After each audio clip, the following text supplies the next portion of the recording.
నమస్తే, నేను మీ Rehman. Welcome to public talk. ఈరోజు మనం కాకినాడ సిటీలో ఉన్నాం. కాకినాడ సిటీలో వైఎస్ఆర్ పార్టీ నుంచి శాసనసభ్యులుగా చంద్రశేఖర్ రెడ్డి ప్రాతినిధ్యం వస్తూ ఉండగా, మరి టీడీపీ నుంచి వరమాడి కొండబాబు, జనసేన నుంచి ముత్తా శశిధర్ ఫామ్లో ఉన్నారు. మరి ఈ ముగ్గురులో రాబో ఎన్నికల్లో జనం బాట ఎటుంది, ఎవరు ఎటువైపు మొగ్గు చూపుతారు అనే విషయం తెలుసుకునే ప్రయత్నం చేద్దాం. రండి, మీ పేరు చెప్పండి. లోవరాజ్ అండి. లోవరాజ్. కాకినాడ మీది? కాకినాడ రామారావుపేట, జగన్నాథపురం రామారావుపేట. ఏంటి రాజకీయాలు ఎలా ఉన్నా చెప్పండి. రాజకీయాలు అంటే ఓ పార్టీ వస్తుందని ఏం చెప్పలేమండి. మరి ఇప్పుడు 4 పార్టీల్లో ఉన్నాయి. మరి అప్పుడే మనం ఏం చెప్పలేము. ఎన్నికలు దగ్గరికి వస్తేనే కానీ మనం ఒక పార్టీ వస్తుందని మనం చెప్పలేమండి. అది ఇప్పుడు వైసీపీ నుంచి జగన్మోహన్ రెడ్డి గారు ఉన్నారు, టీడీపీ నుంచి చంద్రబాబు నాయుడు, అలాగే జనసేన రెండు కలిసారండి. మళ్ళీ కాంగ్రెస్ వచ్చింది, మళ్ళీ మధ్యలో కాంగ్రెస్ వస్తుందండి. మరి ఇప్పుడు ఇందులోనే మరి ఏది మెజారిటీ వస్తుందో మరి చెప్పలేమండి.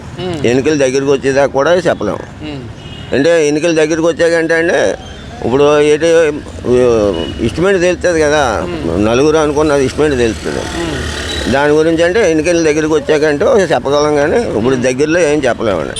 అది ఇప్పుడు కాకినాడ సిటీలో టీడీపీ నుంచి కొండబాబు గారు ఉన్నారు, వైసీపీ నుంచి చంద్రశేఖర్ రెడ్డి గారు ఉన్నారు. ఎవరో బాగుంటుంది ఇద్దరు? ఎవరు బాగుంటుంది అంటే చెప్పలేం కదండి. మరి ఇప్పుడు మటుకు ఇప్పుడు ప్రస్తుతానికి ఇప్పుడు ఎలక్షన్ పెట్టారు అనుకుందాం, రేపే ఎలక్షన్ అనుకుందాం, కాసేపు అనుకుందాం. రేపే ఎలక్షన్, వీళ్ళిద్దరు క్యాండిడేట్లు, వైసీపీ లేదా టీడీపీ జనసేన నుంచి ఈయనే క్యాండిడేట్ కొండబాబు గారు. వీళ్ళిద్దరికి ఎలా ఉంటుంది? ఇప్పుడు ఆ 2 పార్టీలు కలిసాయి కాబట్టి కొంచెం అదే మెజార్టీలో ఉంటుందండి. ఇది కొండబాబు గారికి? కొండబాబు గారికి అంటే ఏంటి, పవన్ కళ్యాణ్ ఫ్యాన్స్ ఉంటారు, ఈయన పాత ఓట్లు ఉంటాయి, అవి కలిస్తే కొంచెం మెజార్టీ రావచ్చు. అదండి. మరి ఇప్పుడు చంద్రశేఖర్ రెడ్డి గారి పరిపాలన ఎలా ఉంది సిటీలో? పరిపాలన ఎలా ఉన్నదంటే ఆయన దగ్గరికి మనం వెళ్ళలేదు, మన దగ్గరికి ఆయన రాలేదు. అంటే మీరు ఒక రిక్షా పుల్లరు కదా, మీరు మీ దగ్గరికి మీ రిక్షా ఎక్కే వాళ్ళు ఏమనుకుంటున్నారు ఈ చంద్రశేఖర్ రెడ్డి గారు? ఎవరు వచ్చినా మాకు ఉపకారం చేసేది ఎవరు లేరండి. మా వార్డులో మాకు ఎప్పుడూ తప్పలేదు. ఈ ప్రభుత్వం వల్ల మాకు ఎప్పుడు కూడా ఉపకారం మాకు లేదు. ఏది జగన్ వల్ల ఏ ప్రభుత్వం కూడా మాకు ఉపకారం లేదండి.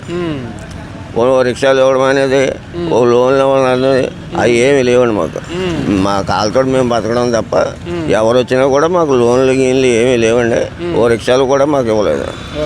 మీ పేరు చెప్పండి. సీన్ అండి. సీన్. ఏది కాకినాడ సిటీ ఇది? కాకినాడ అండి. కాకినాడ అండి. ఏం చేస్తారు మీరు పని? అమ్మేసిందండి. పనులు సరిగ్గా ఉండట్లేదండి. యూనియన్ కూడా మాకు ఏమీ సహకారం గట్రా ఏమి ఉండట్లేదండి. అందుబాటులో ఏమీ లేవండి. లోన్లు కానీ ఏది కానీ కనీసం మేము స్కీమ్ పెట్టామండి. అందరికీ ఆటోలకి అందరికీ వచ్చాయి కానీ మాకు రాలేదండి. సెంట్రింగ్ మెస్సులు కానీ, టాప్ మెస్సులు కానీ, వాటర్ మెస్సులు కానీ ఎవరికి రాలేదండి. ఇప్పుడు కాకినాడ సిటీలో చంద్రశేఖర్ రెడ్డి గారు మళ్ళీ ఎమ్మెల్యే అవుతారా అవరా? అవ్వచ్చండి, అవ్వచ్చు. చంద్రశేఖర్ రెడ్డి గారు అవ్వచ్చా? అవుతారండి. మరి స్కీమ్స్ రాలేదంటున్నారు? రాలేదండి, మాకు రాలేదండి. అదిగోండి పక్కన ఉన్నాడు కదండి మోహన్. రాకపోయినా మరి చంద్రశేఖర్ రెడ్డి ఎలా అవుతారని ఎలా చెప్తున్నారు మీరు? ఏముందంటే ఇంకా తప్పనిసరిగా మళ్ళీ మామూలు అండి. కంపల్సరిగా వెయ్యాలండి. కంపల్సరీ వస్తాడండి. ఏంటంటే కొన్ని మార్పులు చేస్తాడు కదండి. అని మాకు మాత్రం ఏమీ చేయలేదండి ఆయన. ఏమి రాలేదండి స్కీమ్లో మరి చెయ్యాలండి.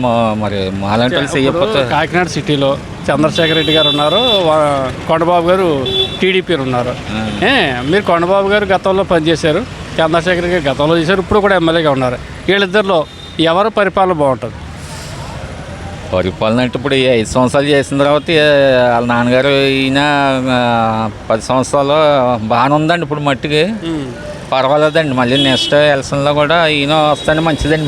మరి కాకినాడ సిటీలో చంద్రశేఖర్ రెడ్డి గారు బాగానే, కానీ మాకు ఈ లోన్లు కానీ ఇవి కానీ ఏమి రావట్లేదు సార్. సిటీలో గోండాజం పెరిగింది అంటున్నారు.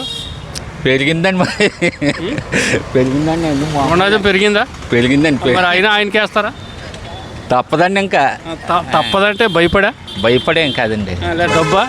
డబ్బు గురించి కాదండి. పిల్లలకి గట్రా కొంచెం చేస్తున్నాడు కదా సార్. ఆయన వ్యక్తిగత సాయం చేస్తున్నాడు.